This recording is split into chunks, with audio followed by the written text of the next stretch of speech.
de tout ça et la vidéo, c'est maintenant. Voilà. Alors, au nom du comité du Cercle des dirigeants d'entreprise, j'ai le grand bonheur de vous souhaiter la très cordiale bienvenue à cette conférence qui me tient particulièrement à cœur. On va parler sentiment avec un mot inventé.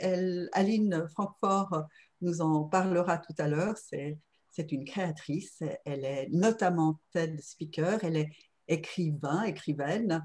Et sans plus tarder, vous aurez la parole tout à l'heure, comme d'habitude. J'aimerais tout de suite passer le micro, mais non sans qu'on l'ait chaleureusement applaudi déjà pour l'encourager et surtout la remercier. Vous ouvrez vos micros et vous faites une ovation à Aline Francfort, s'il vous plaît.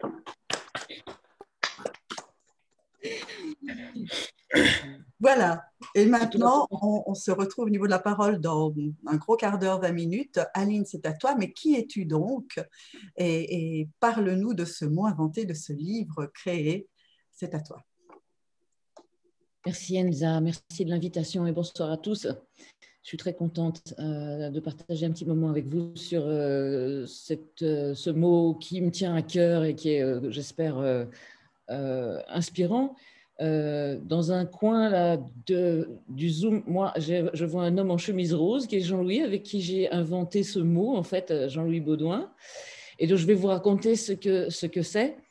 Peut-être je vais partager quelques visuels parce que c'est plus facile. Et puis, comme ça vous montre un peu l'univers dans lequel je me situe par rapport à ça.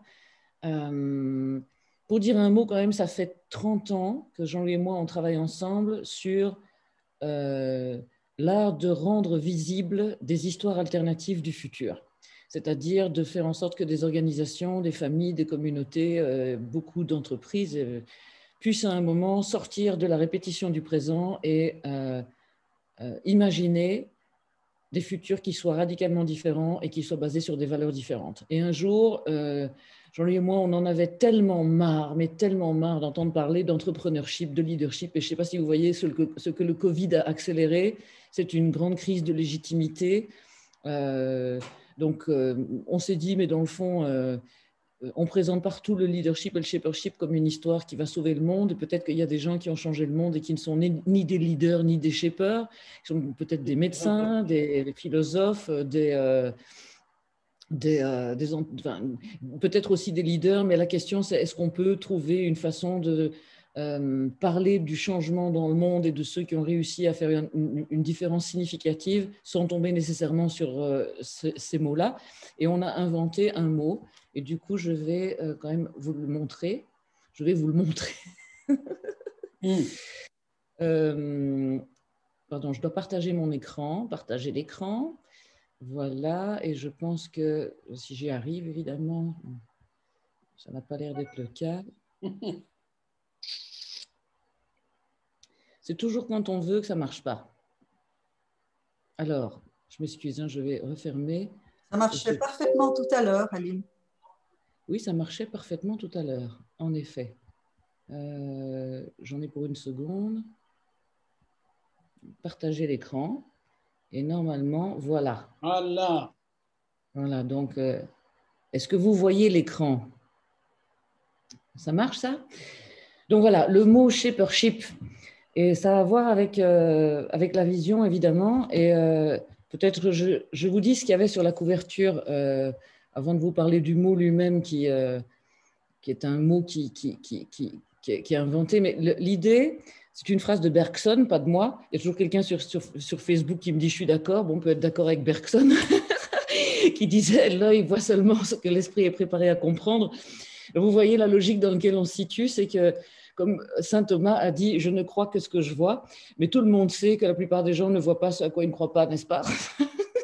Il suffit de ne pas croire aux médecines alternatives pour ne rien voir. Il suffit de ne pas croire au changement climatique pour créer des biais cognitifs, comme on dit de manière sage, enfin plutôt sophistiquée. Donc l'idée ici, c'est que l'œil ne voit que ce que l'esprit est prêt à comprendre, parce que la question qui se pose, c'est qu'est-ce que nous sommes prêts à comprendre et comment est-ce qu'on peut inverser cette logique de saint Thomas et faire en sorte que l'on voit avant de croire, donc qu'on puisse voir pour créer. Et je vous raconte une histoire que j'aime beaucoup, qui est une histoire qui est arrivée dans un château au Danemark qui peut-être ressemblait à celui-là, mais qui est le château de Kronberg, où la légende veut qu'ait vécu Hamlet. Et dans ce château, se sont un jour retrouvés Niels Bohr, qui est un homme que je trouve fabuleux, qui est un des plus grands physiciens du XXe siècle, et Werner Heisenberg. Et ces deux grands amis sont en train de discuter. Quand Niels Bohr dit à son ami, est-ce que tu ne trouves pas que c'est complètement étrange? Quand on imagine qu'Hamlet a vécu ici, ça change complètement ce château. Ça veut dire que tout d'un coup, on se met à imaginer des tas de choses, les corridors prennent une autre ampleur, les portes se mettent à parler, la cour devient un autre univers, et on s'attend à voir surgir Hamlet qui nous dirait « to be or not to be ». That's the question. Vous voyez que je me permets même de changer la virgule, mais il y a toute une légende qui dit que la virgule en fait n'était pas au bon endroit et que la vraie question c'était to be or not to be. That's the question. Ceci pour vous dire quoi? Pour vous dire que bien sûr ce qu'on imagine change notre expérience de la réalité. Si on imagine qu'Hamlet était dans le château, l'expérience émotionnelle vécue est totalement différente. Donc ce que je veux vous montrer, c'est que la notion de réalité qui est au cœur du shapership, si on veut changer la réalité, il faut bien comprendre que le mot réalité, comme le mot vérité, comme le mot créativité, c'est des mots en IT, ce qui indique un rapport. Donc la vérité, par exemple, c'est le vrai tel qu'on le perçoit. La réalité, c'est le réel dans les limites de notre perception. Ça veut dire en fait que ce que nous, on a, en tant qu'être humain, on a beau faire tout ce qu'on veut, on n'a pas accès au réel. Mais par contre, on construit une histoire. Alors ça, c'est une vision un peu barbare, mais je dirais que c'est beaucoup trop schématique pour vous montrer simplement que le réel, étant donc le monde au-delà des apparences, est vraiment filtré par nous, puis on crée des perceptions, et ces perceptions vont donner lieu à nos décisions quotidiennes et à nos actions. Or, on sait qu'aujourd'hui, c'est vraiment prouvé, les décisions qu'on prend sont à 90%, on dit la même chose en Suisse, je pense, elles sont fondées sur des erreurs de perception. Et donc, moi, ce que je pense réellement, c'est que la réalité est en fait une représentation, bien sûr, et c'est une histoire qu'on se raconte, c'est-à-dire quoi? C'est une manière de nous représenter les choses qui est plus ou moins créative. Niels Bohr, le physicien, disait que la science, c'est une aventure de perception. Et on peut dire en fait que les perceptions, c'est une espèce de théâtre de notre esprit. Donc, c'est une représentation qui peut manquer complètement d'imagination. Et le résultat, évidemment, c'est que comme on donne sens au réel à travers les histoires qu'on se raconte, eh bien, ces histoires finissent par donner forme à notre vie. Alors, je reviens sur deux, trois petites choses comme ça. Voilà l'histoire des perceptions qui montrent bien qu'on ne voit pas la réalité. Puis, je vais vous montrer deux cartes et j'aurai à peu près dit tout ce que j'ai à dire parce que ceci, c'est une manière métaphorique de vous dire tout, en fait. Si vous voyez cette carte qui est très vieille, voilà la représentation du monde vue par les Américains. On est très clair sur ce qui est au centre, hein, Canada, USA, les dragons et les communistes en dessous. Et puis, on a une carte vue par l'Europe qui a été une réponse et vous voyez ce qui se passe. Paris est au centre. En dessous, il y a les aliens. Quelque part en Australie, il y a les kangourous, il y a des cheap vacations. Il y a quelques petits clichés qui ont bien duré dans le temps, notamment les salles cosaques en Russie, tout le temps pété. À gauche, on a les greedy capitalistes et en dessous, on a Amérique du Sud, les capitalistes corrompus. Si je vous montre ça, c'est pour vous dire simplement, c'est très simple. Nous passons notre temps à créer des cartes dont il a été dit par certains très simplement, la carte n'est pas le territoire. Non, bien sûr, la carte n'est pas le territoire, mais la carte mentale, en fait, est ce qui fait qu'on va donner forme au territoire. Et à quel territoire? À quel monde est-ce qu'on va donner forme? Donc, nos perceptions, en fait, sont des perceptions qui définissent l'histoire de ce qu'on croit possible. Je pense que ce qui est le plus important, c'est que des représentations de ce qu'on croit vrai, possible ou impossible vont guider notre vie, et je vais y venir tout de suite sur quelque chose qui est fondamental dans le shapership, puisque c'est l'art de donner forme au futur. Voilà deux histoires très simples. Bannister, qui avait promis qu'il courrait un mile en moins de 4 minutes, avait été fortement déconseillé par les médecins, par tout le monde, en fait, qui croyaient que c'était impossible. Jusqu'au jour où Bannister a couru le miles en moins de 4 minutes. Et ce qui s'est passé dans l'année, c'est assez intéressant, c'est que plusieurs athlètes ont fait la même chose. Ce qui prouve que le problème n'était pas du tout physique, il était simplement qu'ils ne croyaient pas que c'était possible, donc ils ne l'avaient pas fait. Art Tatum, qui est un pianiste de jazz célèbre, aveugle, qui jouait comme s'il avait 4 mains, il avait appris à jouer du piano en écoutant des rouleaux de musique mécanique et il croyait qu'on jouait à 2 mains quand on jouait à 4. Donc pour lui, jouer comme si on avait 4 mains, en fait, c'était normal.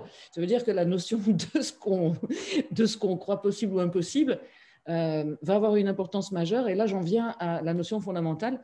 Le futur que nous imaginons, le futur, l'avenir, il est déjà venu. C'est un jeu de mots à la De Vos, mais pour dire simplement, la manière dont nous représentons ce qu'est le futur, ce qu'il va être et ce qui va nous arriver est une représentation qui va impacter tous nos actes quotidiens aujourd'hui. Les décisions qu'on prend, les priorités qu'on se donne. Et s'il y a bien quelque chose qui est crucial à notre époque, je pense que c'est ça.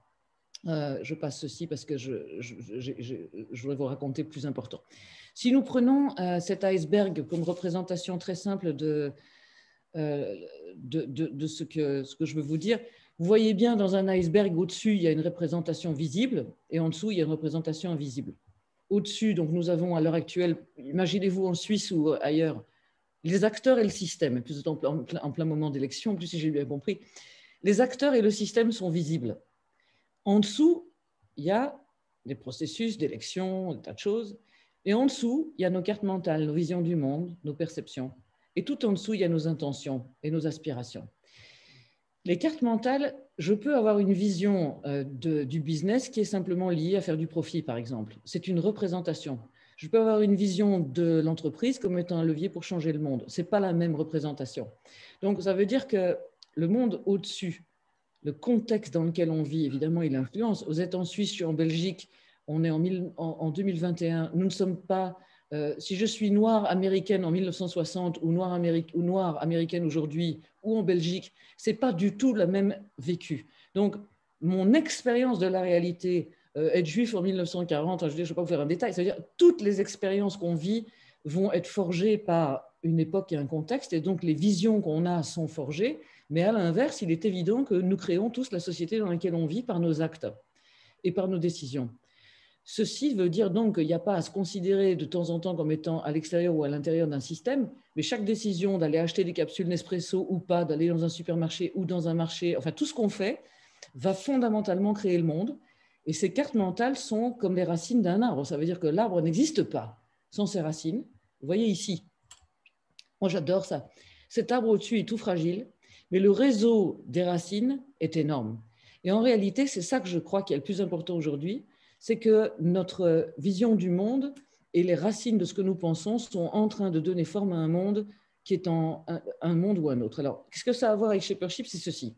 Aujourd'hui, un monde est en train de décliner et un autre est en train d'émerger. Le monde en déclin, moi je l'appelle Mad World. C'est un monde fondé sur certaines valeurs et il est comme la chenille qui est très vorace. Et cette chenille très vorace, à un moment, arrête de grossir. Si vous connaissez ce qui se passe en biologie, elle arrête de grossir. Donc, les cellules, tout d'un coup, n'ont plus de boulot. Elles paniquent. Certaines d'entre elles commettent même un suicide. Alors que d'autres cellules dans le corps de la chenille, qu'on appelle des cellules imaginales, ne paniquent pas du tout pendant qu'elles assistent à la fin de leur civilisation.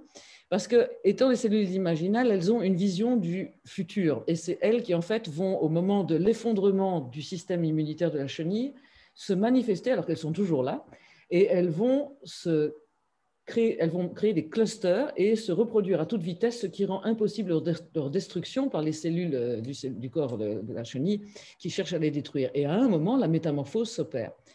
Et ici, en fait, dans ce moment particulier, on peut dire qu'on assiste en même temps à 3 temps. Alors, mon dessin est très simple.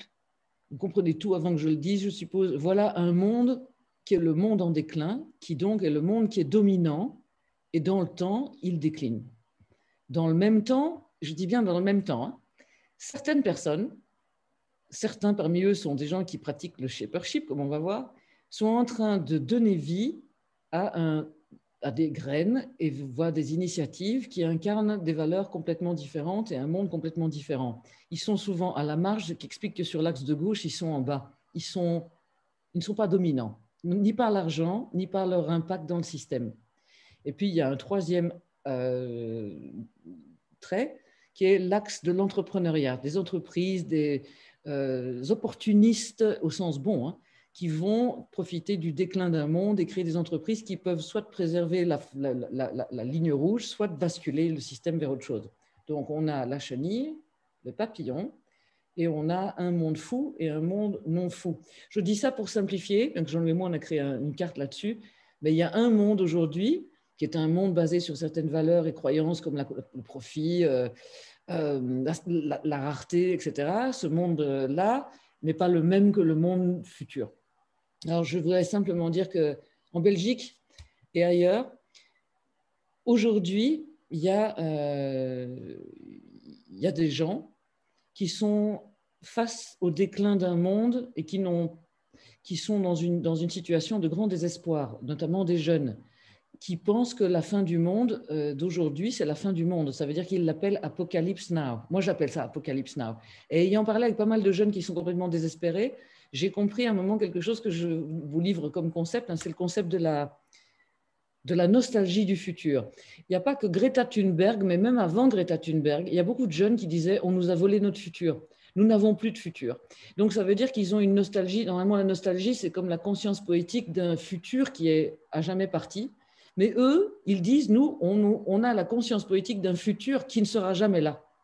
Et dans cette situation, beaucoup d'entre eux sont comme des cellules de la chenille.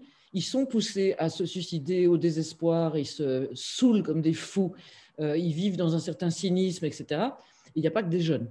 Donc, cette nostalgie du futur est liée à une vision du monde. C'est une façon de regarder les choses et de dire « Apocalypse now ». Évidemment, dans le Shapership, on dit « No apocalypse, not now ». Ça ne va pas vous étonner. Et on dit qu'on peut très bien devenir des cellules imaginales qui participeront activement à créer un monde différent basé sur d'autres valeurs. Et la clé, en fait, réside simplement dans notre capacité de regarder le monde autrement.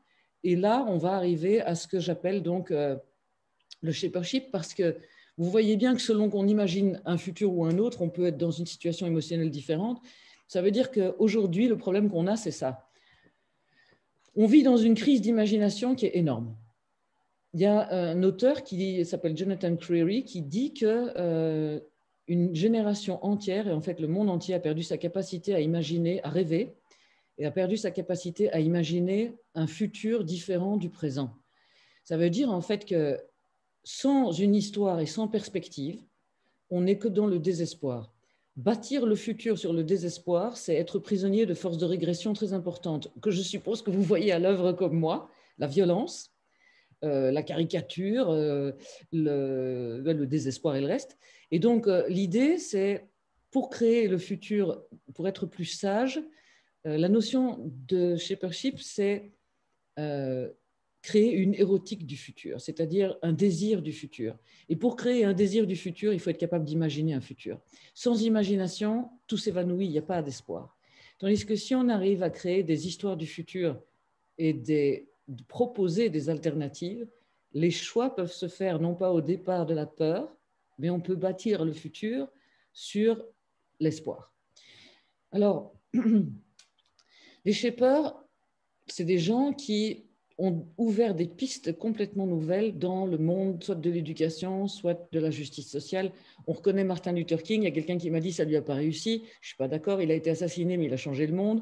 Dans les gens qui sont là, dont je parlerai un petit peu de quelques-uns, il y en a qui ont effectivement été ils ont tellement provoqué la création d'un monde différent de celui qui était le monde dominant, donc la ligne rouge qui décline, que en proposant des alternatives, ils ont été attaqués, vilipendés, parfois tués, parfois écartés du pouvoir. Alors, le mot shapership lui-même, en fait, indique ce qu'on... Voilà, le mot shapership est en anglais, mais il vient du verbe to shape, qui veut dire tailler, comme on taille un diamant, et de ship, qui dans artisanat, par exemple, le craftsmanship, c'est l'art, c'est un art. Le leadership devrait être l'art du leader. Donc, le shapership, c'est l'art de donner forme au futur. Et là, vous reconnaissez quelques-uns peut-être de ces personnes. Il y a en haut à gauche Rob Hopkins, qui est l'homme qui a fait le Transition Movement, dont je parlerai un peu. Ricardo Semler au milieu, qui est un homme qui a inventé un système démocratique 30 ans avant qu'on parle d'entreprise libérée. Katia Bastioli, qui est une femme formidable dont je vais parler. Maria Montessori. En bas, Michel Onfray, dont je pense vraiment qu'il a créé, il a shapé une université populaire et un médecin indien, etc. Le plus jeune des no-shapers, il a 17 ans aujourd'hui. Donc voilà. Alors, le shapership, qui est donc une attitude, une manière de regarder le monde, on a, je n'ai pas beaucoup de temps, je vais me baser là-dessus avant d'ouvrir les questions, vous raconter quelques histoires. On s'est demandé comment ces gens qui avaient changé le monde avaient changé le monde et comment ils avaient regardé le monde. Et je vais vous dire, pas pour simplifier, mais on s'est rendu compte qu'il y avait 3 leviers qui étaient associés et que ces 3 leviers permettaient en fait d'avoir un impact absolument énorme. D'abord, les shapers, ils regardent le monde et ils disent un grand non à un monde que eux trouvent fou. Ça veut dire qu'ils regardent une situation, ils y font face, mais donc ils font face à une situation au-dessus de l'iceberg, donc la face émergée de l'iceberg. Ils regardent un monde et ils disent ça va pas, ou c'est le Moyen-Âge, ou ce n'est pas possible. Et en faisant ça, en fait, ils vont faire ce que vous pouvez tous faire, hein, c'est regarder un système. Là, je me base sur la ligne rouge. Ils vont regarder un système et ce qui est en dessous du système, donc dans la partie immergée de l'iceberg, ils vont regarder sur quoi ce système est fondé pour se rendre compte que les croyances sont des croyances, qu'il y a des formes de vision qui sont inacceptables pour eux. Donc, ils ne sont pas prisonniers de la caverne de Platon, si vous voulez. Hein. C'est des gens qui vont à un moment regarder, ils vont se rendre compte que ce qu'il y a devant eux, le mur, les projections sont des projections, ce n'est pas la vérité et qu'il y a un autre monde qui est possible. Donc, ça commence par un grand non. On a appelé ça la résistance créative parce que c'est une manière de dire à un moment que ça ne va pas. Je vais vous raconter deux histoires après pour vous montrer comment ça marche. La première chose, c'est un grand non. Alors, c'est une pensée assez radicale parce qu'elle va à la racine. Évidemment, quand on a dit un grand non, c'est très bien, mais si on se contente de dire un grand non, on peut rester dans le désespoir. Donc, il faut absolument passer à la suite. Et la suite, c'est un grand oui. Et le grand oui, c'est le I have a dream de Martin Luther King. Donc, chaque fois qu'un shaper propose une vision transformatrice, les gens se vrillent l'index dans la tempe en disant c'est pas possible. Parce qu'ils vont tellement provoquer quelque chose et ouvrir ils vont faire un trou dans une bulle de représentation où les gens pensent que quelque chose n'est pas possible. Donc, qu'est-ce qu'ils font? C'est ce que vous pouvez aussi faire, c'est débloquer l'imagination et c'est ouvrir tellement une perspective qui correspond aux espoirs de souvent de milliers de gens. Le I have a dream, c'est une chose et les exemples que je vais vous montrer, c'est autre chose. Donc, chaque fois, ils vont faire un grand oui. Et ce grand oui doit être suivi de quoi? D'actions transformatrices. Sinon, comme disait un grand auteur anonyme qui n'est ni Lao Tzu ni Sénèque, hein, il disait une vision sans action est un rêve éveillé, mais une action sans vision est un cauchemar. Donc la troisième partie, c'est évidemment ce qu'on appelle l'expérimentation anticipatrice, c'est-à-dire c'est transformer la vie. Si on a une vision transformatrice, il faut transformer la réalité. Ça veut dire que là, il faut se passer dans la ligne bleue. Alors vous comprenez, sur le dessin avec les 3 lignes, vous avez le grand non qui est la ligne rouge, le grand non à la ligne rouge, en fait, à un monde qui atteint les limites de sa viabilité.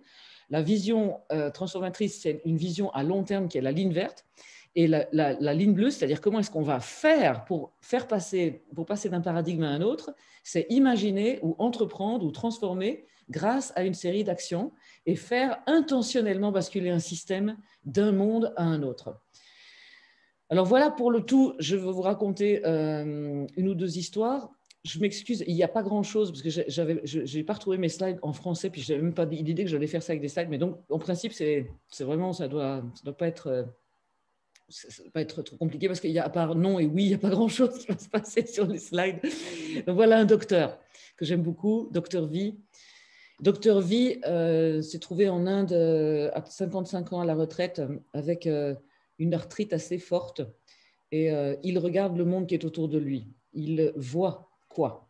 Il voit qu'en Inde, il y a 12 millions de personnes qui perdent la vue à cause d'un manque de soins préventifs. Et à ça, il dit un grand non.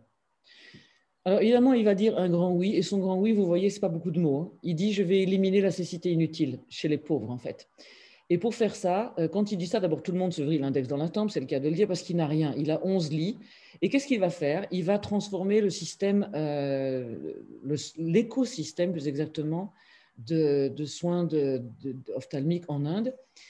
Il va réunir des femmes dans les campagnes et les former à un diagnostic préalable des yeux. Les femmes souvent analphabètes, il faut dire. Il va réunir des centres de télémédecine pour qu'ils puissent travailler. Ensuite, comme les pauvres sont trop pauvres pour venir à l'hôpital, il va créer une navette qui va les chercher. Quand ils sont à l'hôpital, il faut qu'ils soient opérés. Comme les médecins sont là pour éliminer la cécité inutile, ils opèrent 7 fois plus vite qu'en Europe. Quand les gens sont opérés, s'ils ont besoin de lunettes, il faut qu'ils aient les lunettes parce qu'ils ne reviendront pas. Donc, il fait une usine de lunettes, puis il fera une usine de lentilles, et puis on les ramène chez eux, et puis etc., etc. Et qui paye? L'hôpital, il est viable sur le plan financier parce qu'un riche paye pour 2 pauvres, et ils le savent, mais ils payent en allant dans des hôtels et ils ont des chambres à côté. La qualité de l'opération est partout la même. Cet hôpital a été évalué comme le meilleur hôpital ophtalmique du monde il y a très peu de temps. Et en 2020, leur vision, c'était éliminer la cécité inutile dans le monde. Il coûte 1% de ce que ça coûte en Angleterre. Un autre exemple, c'est Katia Bastioli. Je vais quand même raconter cet exemple-là. C'est une chimiste, elle est en Sardaigne. Elle est confrontée à quelque chose qui est tout à fait spécifique, et en plus, ça vient de Bruxelles. C'est les législations les quotas agricoles plutôt.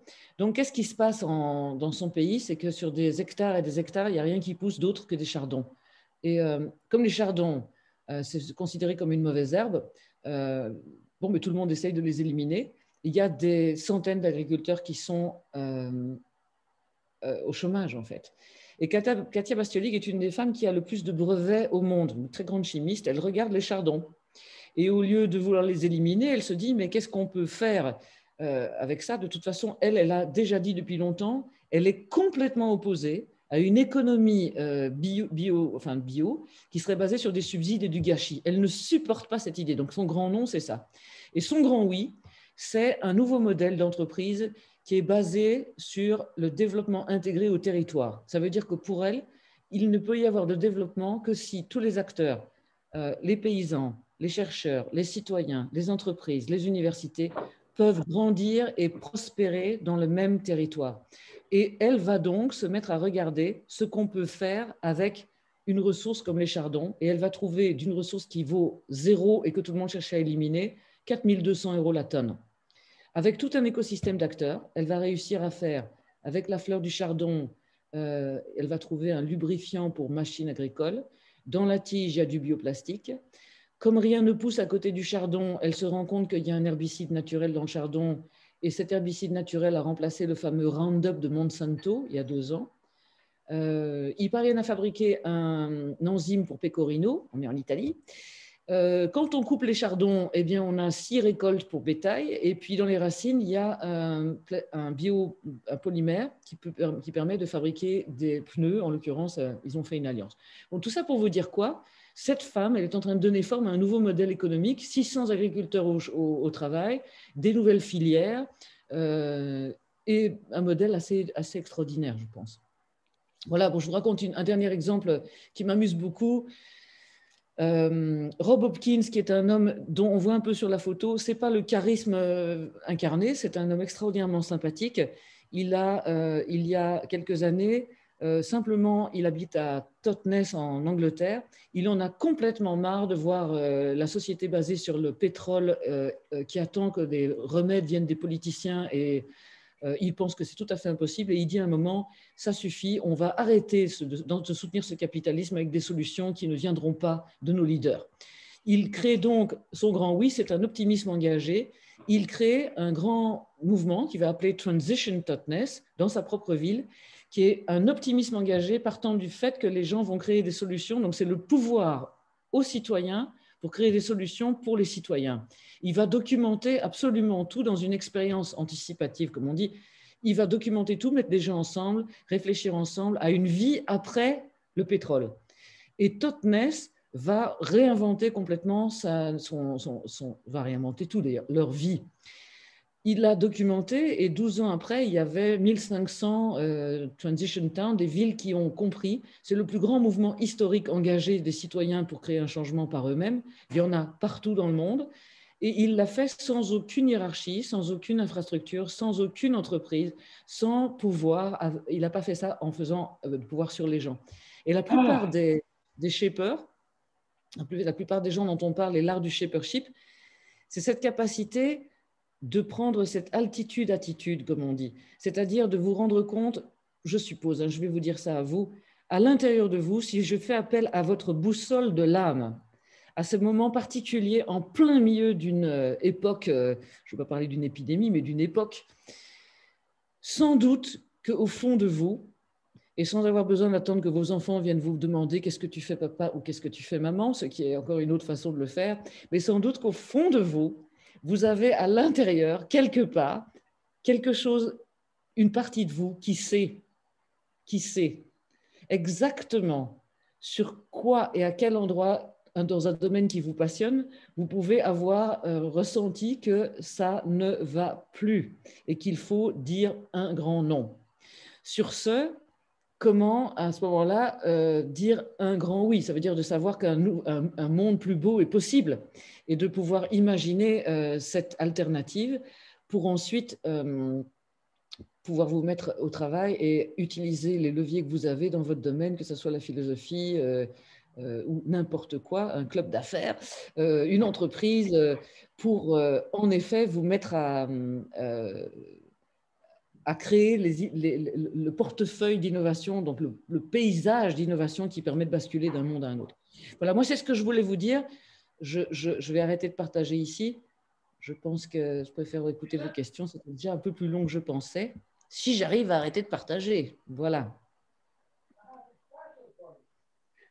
Donc l'idée, c'est ça, c'est vraiment de pouvoir se rendre compte que il y a beaucoup d'autres choses à dire sur le shapership, mais il y a à dire que c'est d'abord une façon de regarder le monde, effectivement, et de ne pas être prisonnier, ni de la réalité, ni des croyances. Vous comprenez ce que je veux dire, hein? Un shaper, il n'est pas prisonnier, on lui dit, ça c'est la manière dont le monde se situe, c'est la seule bonne manière de faire. Il n'y a aucune raison de croire au concept que nous avons nous-mêmes inventé. Dans le domaine de la psychologie, je parlais aujourd'hui avec quelqu'un qui me parlait de la dynamique des couples et il se marrait en me disant c'est un concept. Oui, ben on ne fait qu'inventer des concepts. Nous, on invente des histoires et après, on les prend pour la vérité. Bon, mais il n'y a rien dans notre attitude qui demande à être figé de cette manière-là. Sur le monde de demain, je pense que c'est pareil. On a essayé beaucoup de choses. Donc, on peut dire, comme disent les femmes en Bolivie, prends garde au présent que tu crées, car il doit ressembler au futur dont tu rêves. Voilà, sur ce, je suis ouverte à vos questions, si vous en avez. Je vous demande d'ouvrir vos micros pour remercier Aline Francfort pour ce moment de lumière, pour reprendre les mots de Marisa Treccani. Bravo. Et à vous. Merci, merci Aline. Donc, si je comprends bien, puis ensuite je donnerai, si tu es d'accord, la parole à ton complice, hein, Jean-Louis Baudouin, qui voudra peut-être dire encore quelque chose pour compléter. Mais donc, si je comprends bien, pour les shapers, il faut d'abord pouvoir refuser une certaine réalité pour construire une autre vérité, en simplifié. Oui, c'est-à-dire que la question n'est pas de refuser, mais je préfère dire voir. Je préfère dire voir parce que je me trouve, pour donner un exemple, avec une école de commerce très connue, Solvay Business School en Belgique. Solvay, il se trouve que c'est intéressant de regarder historiquement comment leur enseignement est basé sur des dogmes économiques et comment historiquement ils en sont arrivés là. Ça ne veut pas dire que c'est bon ou pas bon, mais ça veut dire que pour arriver, à mon sens, à vouloir transformer un système plutôt que de rester incrémentaux, vous comprenez ce que je veux dire, il ne s'agit pas d'améliorer Solvay en mettant en ligne leurs cours, il s'agit de se demander pourquoi les étudiants ne croient plus au mythe du capitalisme et qu'ils continuent à l'enseigner eux. Alors pour bien pouvoir transformer un système, à mon sens, il faut le regarder et voir d'où il vient. Et nos racines historiques sont aussi importantes. Et alors, on peut décider de ce qu'on considère comme n'étant pas viable pour le futur et le refuser. Mais dire un grand non, c'est en fait challenger plus que refuser. Voilà. Et le grand oui, c'est en fait oser imaginer quelque chose que personne n'a vu. C'est rendre visible quelque chose que personne n'a vu. Et la troisième partie, c'est rendre visible la transition. Voilà, j'espère que c'est clair. Qui reste en fait une proposition. La transition? Supplémentaire. La transition, c'est de l'action. On fait de la transition, par exemple, ce que fait le docteur V, c'est qu'il met en place une série de choses. Il met en place un diagnostic préalable, il met en place un système de transport, il met en place. Donc, sans action, il n'y a rien qui se passe. Donc, la première partie, c'est plus une position. Je prends position pour ou contre. Enfin, la deuxième partie, c'est de la vision, c'est de l'aspiration. Et la troisième partie, c'est de la transformation active. C'est faire. Sans action, il ne se passe rien, quoi. On n'est pas obligé de faire tout seul, hein, mais je veux dire, au contraire même. Nous, on prône des écosystèmes d'acteurs, mais il faut faire. Merci beaucoup. Alors, Jean-Louis Baudouin, complice de Aline sur ce coup-là, je dirais, en tout cas, est-ce qu'il y a peut-être quelques éléments supplémentaires à ajouter? Il faut ouvrir le micro. Jean-Louis, il faut ouvrir le micro. Jean-Louis, il faut en bas à gauche. Voilà, parfait. Merci. Ce que je voudrais ajouter, c'est qu'il me semble qu'il y ait plusieurs types de shapers.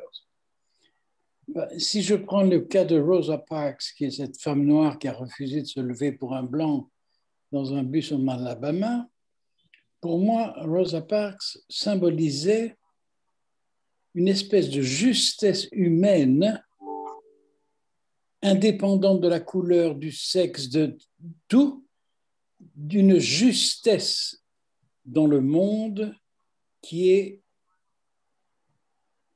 indiscutable. Et ce qui me paraît important dans certains shapers, c'est qu'ils représentent cette espèce d'indiscutabilité de certains états qui doivent arriver. Et bon, ça a pris 50 ans pour que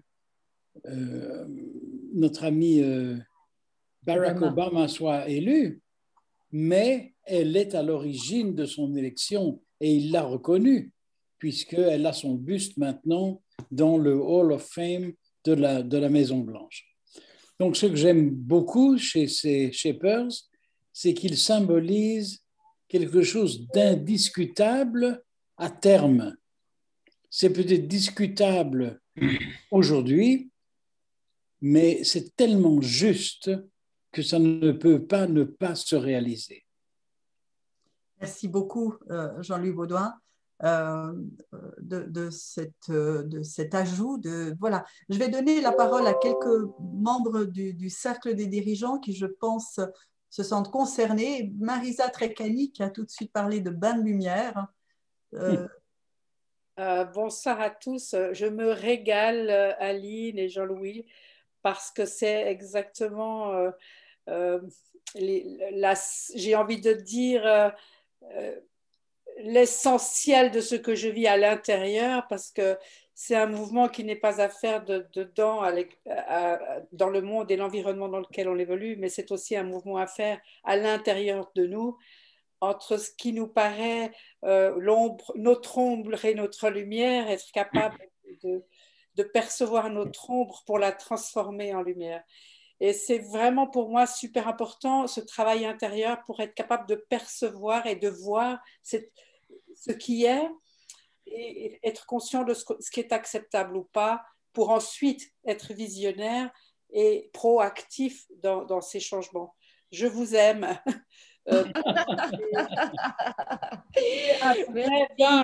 Merci. Parce que vous représentez tout ce à quoi j'aspire et ce à quoi je travaille depuis le début de ma vie, et j'irai dans le sens de cette évolution jusqu'à la fin. Merci, merci, merci. Oh, mais c'est super d'entendre ça, parce qu'on a, je n'ai pas dit au début, mais quand on a écrit le bouquin, le bouquin, j'étais prof, enfin j'étais officiellement prof à l'université, et l'idée de publish or perish, ça existe toujours à l'université. Donc ils m'ont dit au départ de votre article, est-ce que vous avez envie de publier? On a publié un bouquin qui était tellement mal édité que c'est un prototype. On a donné à des amis, et il y a eu un commentaire qui est venu, qui est, tu sais quoi, ton bouquin, c'est une utopie en action. Et je dis, ça veut dire quoi? Et ils m'ont dit, c'est une utopie qui change le monde, parce que ça produit un effet. Et en fait, les gens qui comprennent le bouquin nous disent ça. ça nous produit un effet. Le livre, il est hyper simple, hein, je veux dire, c'est ce que je vous ai montré là avec des exemples, quoi. C'est pour que chacun puisse comprendre que c'est pas un truc extérieur. Et quand on dit une utopie en action, ceux qui comprennent, ils se disent, c'est intéressant, je peux éventuellement mettre ça en œuvre. Alors peut-être que les jeunes me disent, moi je suis capable de voir le monde que je ne veux pas, mais pas le monde que je veux. Donc je manque d'imagination. Et il y a des gens qui viennent et nous disent, c'est pour qui ce livre? Je dis, qu'est-ce que tu veux dire? Oui, ça s'adresse à quel marché? Je dis, les gens qui ont une âme. Et ça, c'est pas un marché. Très joli. C'est là qu'on en est aujourd'hui. Hein. On est devant ce genre de commentaires où il y a ceux qui continuent à parler de consommateurs et de marché, de trucs. Et puis, il y a des gens qui disent à un moment, bon, allez, quoi que vous fassiez, vous avez une position ou pas. Même le docteur qui a réparé les femmes, j'oublie toujours le nom, le docteur fameux, formidable monsieur qui répare les femmes, là, vous voyez qui je veux dire, hein, qui a reçu un prix Nobel. Mukwege. Voilà. Et ce monsieur, à mon sens, on ne l'a pas mis dans les shapers, pas parce qu'il est arrivé trop tard par rapport à notre bouquin, mais en plus, il a dit, je me suis rendu compte à un moment que je corrigeais les femmes, je réparais les mêmes femmes et les filles des femmes qui avaient été violées. Et je me suis dit, peut-être que cet homme n'a jamais prononcé, il a fait des trucs formidables, hein, donc on s'entend bien, hein, le shapership n'est pas la seule voie dans le monde, mais il n'a pas ouvert une piste qui était un grand oui, auquel ces femmes ont pu éventuellement adhérer pour le I have a dream. Je n'ai pas vu ça, et je pense que peut-être c'est pour ça qu'il y a une certaine... je pense que ça manque. Voilà. Ceci pour dire qu'il y en a partout dans le monde entier et qu'aujourd'hui, on n'a pas besoin d'avoir un poste haut placé. On peut être un shaper à tous les âges, quelle que soit son éducation. Merci. Merci beaucoup. Est-ce que je peux dire quelque chose? Oui, bien sûr. Et puis après, on passera la parole quand même à d'autres. Oui. Je voulais simplement ajouter que Aline et moi, nous inventons des mots parce que, en fait, le vocabulaire courant a beaucoup de difficultés à représenter ce qui se passe. Et par exemple, moi, je suis un grand adversaire de l'ex-éducation, c'est-à-dire l'éducation du passé, qui nous formate plutôt que nous éduquer et nous apprendre à sortir des sentiers battus. Par contre, je suis un grand partisan de la next-éducation, qui est donc l'éducation du futur. Donc, vous avez d'autres mots comme ça à nous... On est très libre d'inventer du vocabulaire qui évoque et qui propulse et qui motive. Il ne faut pas être esclave de quoi que ce soit, en fait. Merci beaucoup. Alors, juste une petite chose. Si vous voulez intervenir, mettez-moi un petit mot sur le chat pour que je puisse savoir si vous avez envie de dire quelque chose. Pendant que vous faites ça, moi, j'aimerais quand même donner la parole à Claude Guy, qui se trouve être mon mari, parce qu'en fait, c'est quelque chose, il a fait beaucoup de politique, évidemment, et est-ce que ce n'est pas ça qu'on fait constamment en politique, de voir les choses d'une manière et finalement de dire non pour dire oui ensuite et en faire quelque chose? Je n'ai pas demandé la parole. Deux, je ne souhaitais même pas la prendre, et parce que je voulais entendre quelques questions, quelques réactions. On vit des moments assez particuliers qui se prêtent bien à des remises en question de notre société. Indiscutablement, on prend conscience du fait qu'on est allé trop loin. À partir de là, l'art de donner forme au futur, il n'y a jamais eu un meilleur moment que celui-ci, malgré tous les drames qu'il véhicule. Malgré tous ces drames, et c'est la différence entre ceux qui se projettent sur un futur et ceux qui sont absolument figés sur une situation qui est difficile. Alors, en effet, votre message est un message, je dirais qu'il devrait naturellement progresser. On ne devrait même pas avoir besoin de le dire. Ça va de soi, on ne peut pas continuer comme ça. Et ne pas continuer comme ça, ça ne signifie pas de tout remettre en question, mais enfin, on peut cheminer vers une qualité de vie indiscutablement en ayant des changements. Il faut pas que ce soit des contraintes, il faut véritablement qu'on ait des envies. Je m'arrête là et j'écoute les autres questions avec intérêt. D'accord, merci. Tu vois, Aline, que ça n'a pas changé depuis que nous nous sommes vus à Paris tous ensemble. Quand je pose une question à mon mari, il me dit « je ne réponds pas ». Il y a un point très, très, très clair, justement, et je trouve ça très intéressant d'insister. je crois qu'aujourd'hui,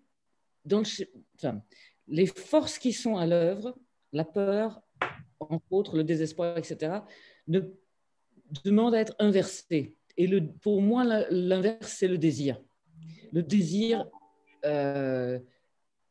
qui est possible, le désir du futur. C'est possible quand on a une vision d'un futur et qu'on imagine des choses. Et c'est pour ça j'ai inventé la notion d'érotique du futur, parce que chez les utopistes, c'est utilisé. La notion de désir et la force que peut créer le désir, la force d'attraction, à mon sens, elle peut permettre de surpasser beaucoup de choses et bâtir le futur sur la peur, c'est vraiment très différent de le bâtir sur le désir. Donc nous, on est en Belgique, on manque complètement de visionnaires dans la politique ou ailleurs, et j'espère que simplement vous vous situez aussi en Suisse ou ailleurs. La politique, c'est en fait aussi une histoire de vision, on est clair, hein, la vision de l'Europe, la vision de n'importe quelle partie du monde. Alors, vous avez d'autres questions peut-être? Alors, je crois que Nathan aurait souhaité intervenir. Nathan Stucklin. C'est ça, tout à fait. Alors, ce n'est pas vraiment une question, c'est plus une comparaison parce que je me réfère avec ce que je connais. Donc, moi, je suis en train de terminer mes études en design, en UX, donc c'est très tourné vers l'utilisateur. Et ce que je trouve assez intéressant, c'est que justement, le design thinking approche beaucoup ce genre de méthodologie-là en essayant de trouver des problèmes, de comprendre d'où viennent les problèmes et ensuite les résoudre, quels qu'ils soient, que ce soit pour une entreprise et autres. Et au final, cette idée de shaper, et j'ai l'impression que je reprends beaucoup ce genre d'idée-là, sauf bien sûr en essayant de lancer on va dire des mouvements. Mais déjà actuellement, c'est intéressant, il y a un gros mouvement de design thinking qui est vraiment dans cette idée d'essayer de corriger, de trouver où est le problème, de corriger, de lancer des nouvelles choses pour améliorer la société.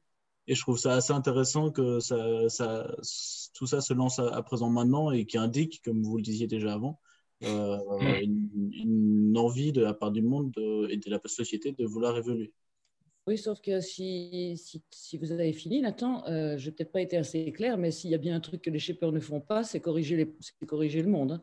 Ils ne corrigent pas le monde, ils ne corrigent pas les problèmes, ils ne résolvent pas les problèmes, ils ne cherchent pas la solution, ils cherchent la dissolution.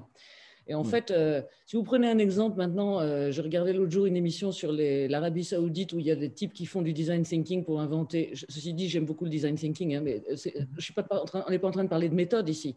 On est en train de parler d'une attitude, d'une façon de regarder.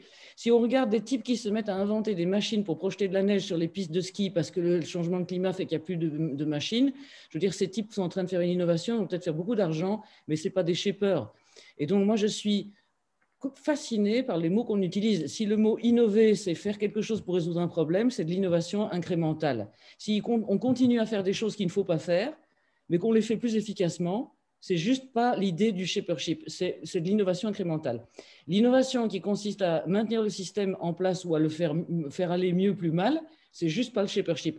Le shapership, c'est de l'innovation transformative. C'est arriver à faire basculer un système d'un paradigme à un autre. Donc, pour ça, il faut une vision. Alors, bon, moi, le design thinking, nous, on pratique ça depuis des années avec des tas d'autres trucs. Des techniques, la question n'est pas la technique. Hein. À l'ère où tout le monde pique des outils à tout le monde, la question, c'est l'esprit. C'est l'esprit avant l'outil. Et donc, surtout, pour moi, quelle que soit la façon dont vous utilisez le design thinking, le shapership ne s'est pas inspiré du design thinking, il s'est inspiré de vrais gens, et en plus, il s'est inspiré de vrais gens qui ont je pense qu'il faut faire la nuance, hein, ils sont dans la transformation du monde, et pas dans la correction du monde. Et comme disait Buckminster Fuller, si vous voulez corriger, si vous voulez faire un changement, n'essayez pas d'améliorer un système existant, construisez un système qui rend le précédent obsolète. Ça, c'est l'attitude qui inspire le shapership, en fait. Merci beaucoup, Aline. Avant de repasser la parole à Jean-Louis qui trépigne, un petit moment, j'aurais souhaité que Jérôme Favoulet, qui est beaucoup dans l'enseignement, s'exprime peut-être. Est-ce qu'on peut apprendre à des jeunes ou des moins jeunes de pouvoir être shaper? Bien sûr. Jérôme. Bonjour à tous. C'est un peu ce qu'on essaye de faire à travers un programme. Je vais vous l'expliquer en 2 mots. On a lancé un programme qui s'appelle Créagir, inventer la ville de demain. Et en fait, on constitue des équipes d'étudiants avec un étudiant de chaque école.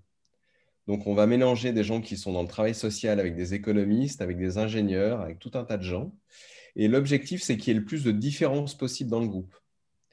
Alors, j'ai envie de dire que pour moi, le meilleur moyen d'avoir des projets de transformation, c'est de mélanger les styles et de mélanger les genres et les profils. C'est un peu la conclusion à laquelle on arrive. Je ne sais pas si c'est juste, mais c'est en tout cas celle qu'on a aujourd'hui. Et puis la deuxième chose, peut-être plus au niveau de mon activité sur les entreprises, on a abouti à une conclusion, parce qu'il y a beaucoup d'entrepreneurs qui se plaignent de manquer de vision et de visibilité sur l'avenir. Et on a abouti à une conclusion sur un atelier, c'est qu'en fait, les entreprises sont orphelines de vision, parce que les entrepreneurs sont orphelins d'ambition. Et en fait, on a fait ce lien justement entre l'ambition et la vision. Et je crois qu'il y a aussi ce courage-là, c'est-à-dire face à la peur, de redonner confiance aux gens et de leur dire, vous avez le droit d'avoir des ambitions, vous avez le droit d'oser. Et je trouve qu'il y a beaucoup d'interdits dans notre société autour de ça.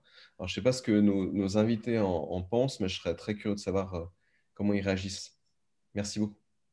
Merci. Peut-être Aline. Aline ? Jérôme, vous vouliez qu'on réagisse sur la notion d'ambition par rapport aux entrepreneurs? Oui. Mais je dirais que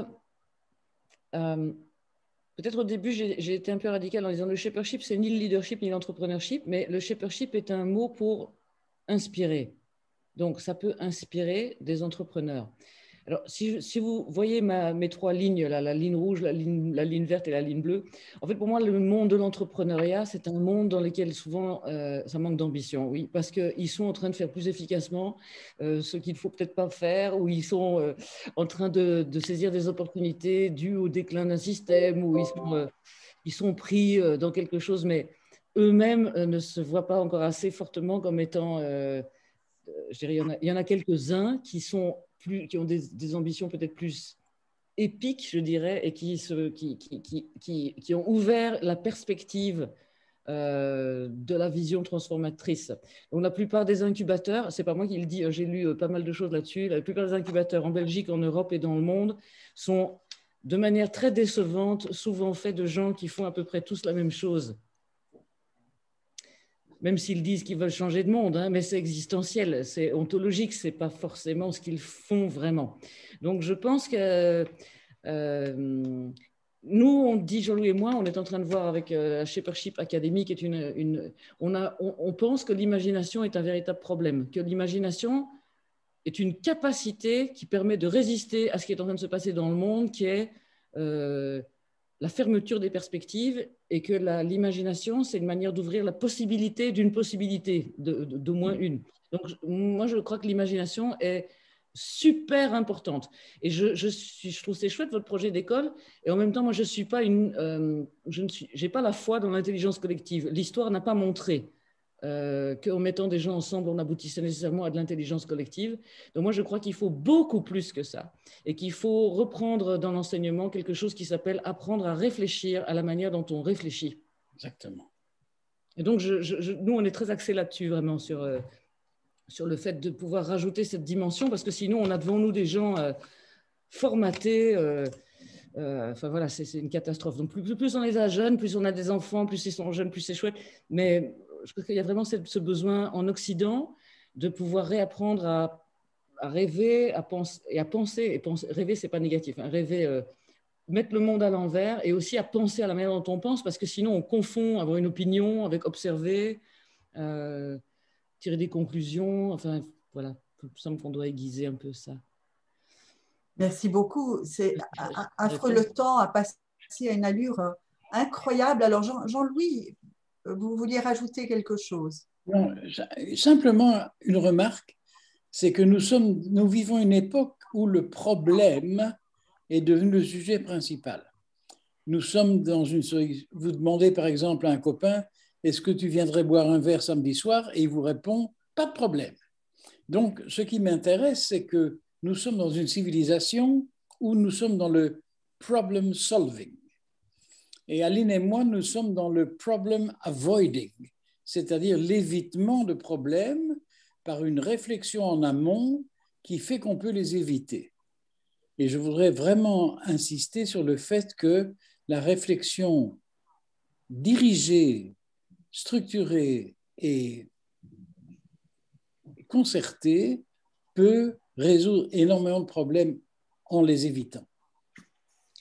Merci beaucoup. Il est terriblement 19h29 et nous devons nous quitter dans 1 minute. C'est absolument affreux. Aline, peut-être le mot de conclusion en me réjouissant déjà de te revoir.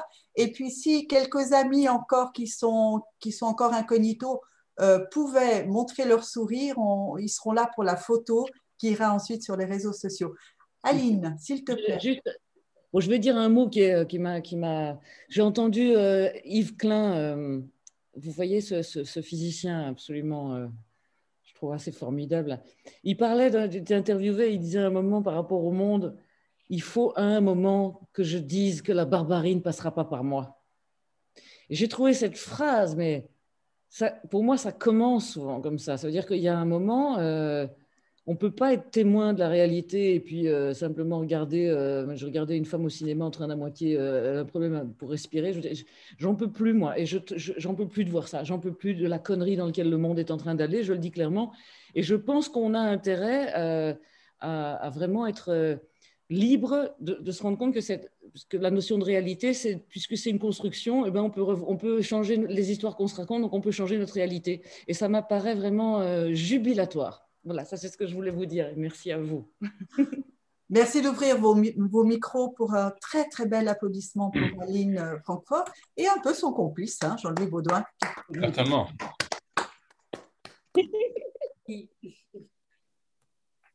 Merci beaucoup. Pardon, Aline? C'est une bonne idée de faire applaudir les gens en vrai. Ça fait drôle. Et normalement, maintenant, on aimerait vous offrir le petit verre, mais il va falloir attendre un petit peu pour ça, mais ça va venir. On arrête l'enregistrement maintenant. Merci, Julien, pour qui je vous demande aussi d'applaudir.